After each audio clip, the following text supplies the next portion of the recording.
اعوذ باللہ من الشیطان الرجیم، بسم اللہ الرحمن الرحیم، اللہم صلی علی محمد وعلی آل محمد۔ ویلکم ٹو دا شو۔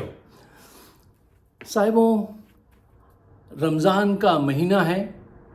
پاکستان میں آج ہر صبح 200 ٹن بھوسی ٹکڑے، وہ جو گائے ان کو کھلایا جاتا ہے جانوروں کو، سوکھی ہوئی روٹی، وہ پانی میں بھگو کر کھا کر لوگ روزہ رکھ رہے ہیں۔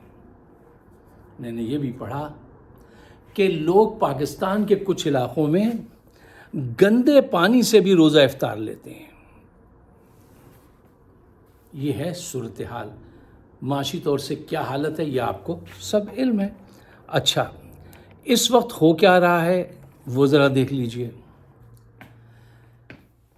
محترمہ وزیر اعلیٰ پنجاب مریم نے اپنی کار کے 4 ٹائر بدلوانے کے لیے خزانے سے 2 کروڑ روپے طلب کر لیے۔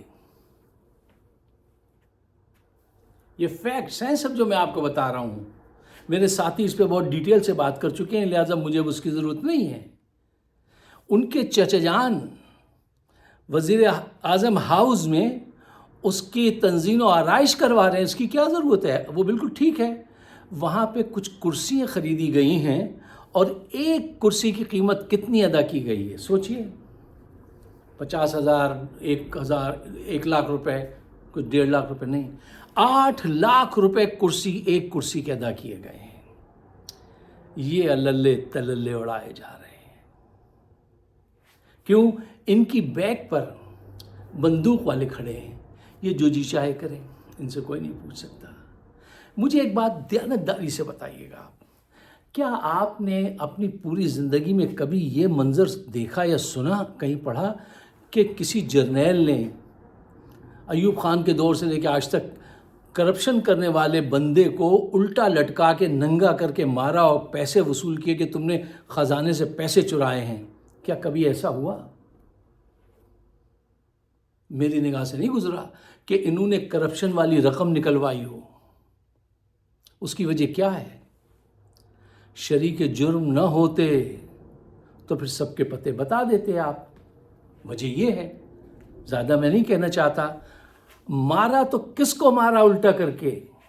ایک پڑھے لکھے نوجوان کو، کیا نام ہے، ڈاکٹر گل، شہباز گل، اعلیٰ تعلیم یافتہ، خوش اخلاق، بزلہ سنج، ٹھیک ہے نا، صرف اس لیے کہ وہ پڑھا لکھا تھا اور وہ ایک خاندانوں سے تعلق نہیں رکھتا تھا، یہ سیاسی خاندانوں سے، وہ پاکستان کی بہتری کے لیے گیا تھا، اس کو ننگا کر کے الٹا لٹکا کے مارتے تھے یہ لوگ۔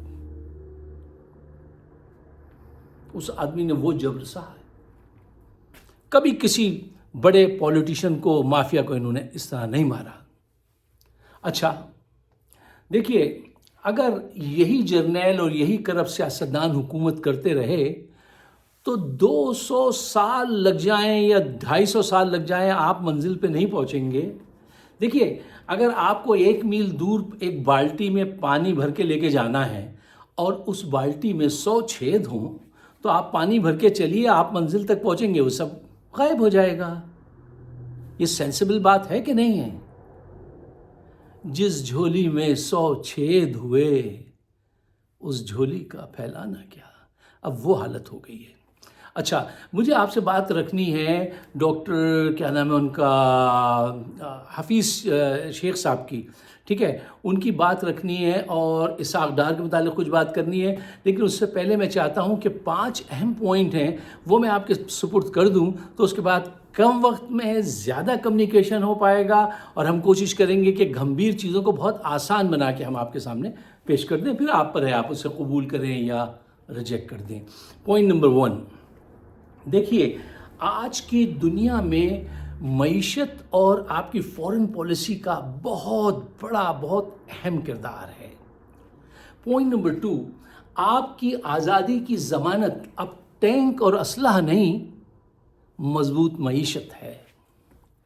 پوائنٹ نمبر 3، مضبوط معیشت مضبوط سیاسی استحکام کے بغیر حاصل نہیں ہو سکتی۔ پوائنٹ نمبر 4، مضبوط معیشت تعلیم اور ایمانداری کا تقاضا کرتی ہے۔ اور پوائنٹ نمبر 5، جو ممالک معاشی اور سیاسی طور پہ مضبوط ہیں وہاں کی فوج اپنی بیرکوں میں رہتی ہے، کرپشن میں نہیں جیتی ہے۔ یہ 5 اہم پوائنٹ ہیں، ان کو اپنے ذہن میں سجا لیجیے آپ۔ دیکھیے ڈاکٹر حفیظ پاشا صاحب جو ہیں وہ کوئی عام آدمی نہیں، ماہر معیشت ہیں، بہت اچھے اور کردار کے بھی آدمی ہیں۔ انہوں نے کہا، انہوں نے یہ ٹی وی پہ آن ایئر یہ بات کہی کہ جب اس کی حکومت گرائی عمران خان کی تو یہ جو آپ کا حکمران طبقہ ہے اس نے 4 ارب روپے کے فائدے اٹھائے۔ انہوں نے ایک اور بات بتائی جو سب کو پتہ تھی کہ عمران خان کو یہ کہتا ہے 19، یہ کہہ رہے 17 بلین ڈالر کے ذخائر چھوڑ کے گیا تھا۔ سوال یہ پیدا ہوتا ہے وہ رقم کہاں گئی؟ سوال اٹھتا ہے نہیں، کوئی حساب کتاب ہے یا نہیں ہے؟ کوئی بھی حساب کتاب نہیں ہے۔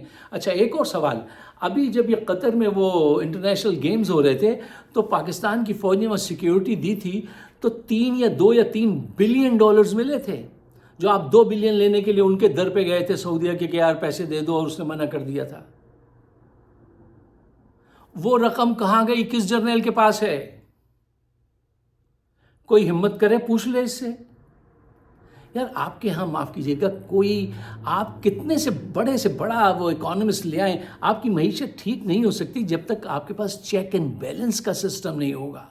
اور جو ایک سسٹم بنایا تھا چیک اینڈ بیلنس کا، وہ ڈاکوؤں کے حوالے کر دیا کہ وہ اس میز پہ بیٹھ کر، اس آفس میں بیٹھ کر 1100 ارب روپے کے مقدمات فارغ کروا لیے تھے۔ اس نے شہباز شریف نے، جس کو ایک دن کے بعد جیل میں جانا تھا، اس کو باجوہ نے، یہ ہے جرنیلی قوت، ایک دن کے بعد اس کو وزیر اعظم بنوا دیا۔ اس نے صاحب باجوہ نے، یہ دیکھیے جرنیلی قوتوں کے مظاہرے دیکھیے، آدھی رات کو عدلیہ کھلوا دی اور اس کی حکومت فارغ کروا دی عمران کی، جو گرو کر رہی تھی، 6.2 GDP تھا، ٹھیک ہے۔ اور ایک ایسے بے ایمان کو کھول کے اجازت دے دی، جاؤ اپنے مقدمات معاف کروا لو، بس ہماری مانتے رہو۔ دیکھیے اگر آپ کے پاس چیک اینڈ بیلنس نہیں ہے تو آپ ترقی نہیں کر سکتے۔ چیک اینڈ بیلنس جو ہے وہ ہر سطح پہ ضروری ہوتا ہے۔ مجھے معین اختر صاحب کا ایک وہ بتایا ہوا ایک جوک یاد آ گیا، وہ آپ بھی سن لیجئے، کہ ایک خاتون تھیں، بوڑھی ماں تھیں، تو ان کا لڑکا ذرا کچھ اوباش طبیعت کا حامل تھا، تو وہ رات کو گھر دیر سے آنے لگا، جاب کے بہانے آدھی رات کو آتا تھا، تو وہ بڑا چیک کرتی تھیں، وہ بہت ناخواندہ تو نہیں لیکن ذہنی طور سے چیک اینڈ بیلنس پہ بلیو رکھتی تھیں۔ تو انہوں نے جب دن وہ آیا رات 12-1 بجے، تو انہوں نے کہا پتر تھے لڑکا گیا، کہنے لگی یہ سوئی دھاگا تے پا دے۔ اس نے سوئی دی، اس نے دھاگا ڈال دیا، چلا گیا سونے۔ اچھا دوسرے دن بھی یہی ہوا کہ وہ آیا اور آپ نے کہا ہے سوئی دھاگا تے پا دے، تو وہ اس نے ڈال دیا، چلا گیا۔ تیسرے دن بھی یہی ہوا۔ چوتھے دن اس نے اپنی ماں سے پوچھا، اے تسی دھاگا کادے واسطے پاندے ہو، آدھی رات کو یہ کیا کرتی ہیں آپ؟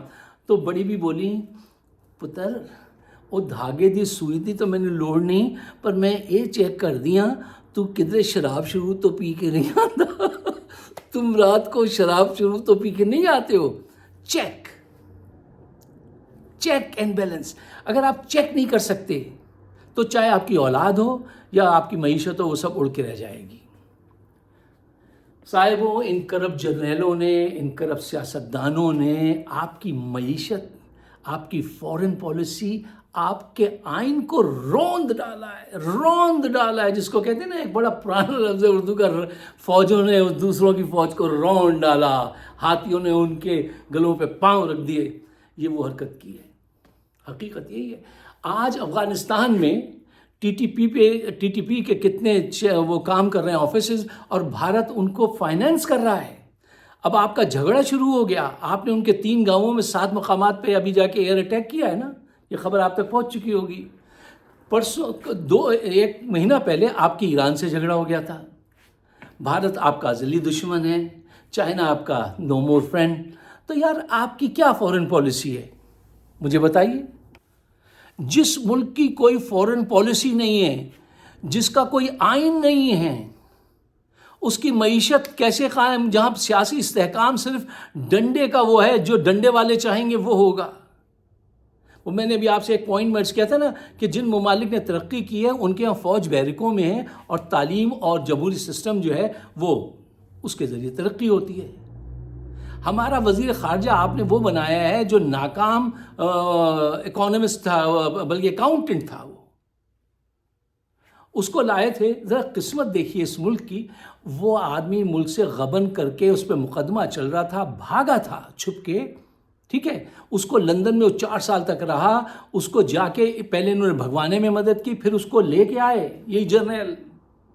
یار میں ان کا نام نہیں لینا چاہتا ہوں بار بار, مجھے افسوس ہوتا ہے, لیکن کیا کروں, پھر کس کو یہ ہار پہناؤں.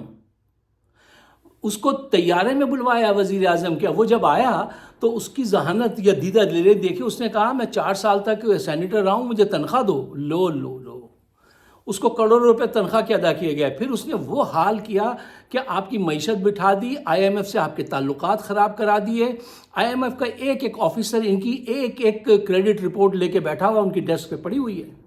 اور ان کے کردار کے متعلق وہ سب کچھ جانتے ہیں, نفرت کرتے ہیں وہ ان نون لیگیوں سے, ان سب سے, اس وجہ سے کہ ان کے کردار ایسے ہیں. اب آپ نے اس کو وزیر خارجہ بنایا ہے. یار ایک جگہ اس نے آپ کا پٹھا بٹھا دیا, اب آپ نے کہا یہ جگہ باقی بچی ہے, اب آپ جا کے یہاں کارنامہ انجام دیجئے. یہ ہے حقائق.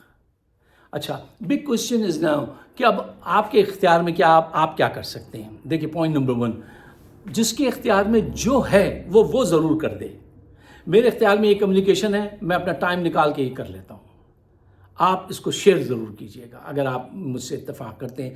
پوائنٹ نمبر 2, دیکھیے آپ نے سنا ہوگا کہ جو میڈیا کنٹرول کرتا ہے وہ دماغ کنٹرول کرتا ہے, جو دماغ کنٹرول کرتا ہے وہ جو ہے کچھ بھی کنٹرول کر سکتا ہے. اس پر عمل کر رہے ہیں جرنیل, لیکن ان کو کامیابی اس لیے نہیں ہو رہی کہ وہ میڈیا جو انہوں نے کنٹرول کیا ہے وہ گیند اس سے بہت آگے نکل گئی ہے. سوشل میڈیا سٹیزن جرنلزم کی طرف چلی گئی ہے. اب ہر آدمی کے پاس سیل فون ہے, ٹھیک ہے نا. اب یہ کمیونیکیشن کا ایرا بدل چکا ہے. ایک 1440 میں انقلاب آیا تھا جب گٹنبرگ میں پریس ایجاد ہوا تھا, بہت بڑا وہ ریولوشن تھا. اس کے بعد یہ ریولوشن آیا. اب یہ لمبی باتیں ہو جائیں گی, اس سے پہلے کہ میں آپ کا ٹائم ضائع کر دوں. اچھا, تو میرے کہنے کا مطلب یہ ہے کہ یہ میڈیا کا دور ہے. آپ کے پاس سوشل میڈیا ہے, ایسے چینلز کا بائیکاٹ کیجئے جو ان کے لفافی ہیں, اور ایسے تمام چینلز کو آگے سپورٹ کیجئے تاکہ کمیونیکیشن کا سرکل جو ہے وہ بڑھ سکے.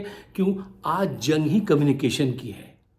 جو اس پہ حاوی ہوگا, جو اپنا پیغام جلدی پہنچائے گا, whomever can tell a better story, وہی ونر ہوتا ہے آج کے دور میں. اگر آپ اتفاق کرتے ہیں تو شیئر ضرور کیجئے اور مجھے اپنے خیالات سے ضرور نوازیے. آپ سب کا بہت بہت شکریہ. خدا حافظ.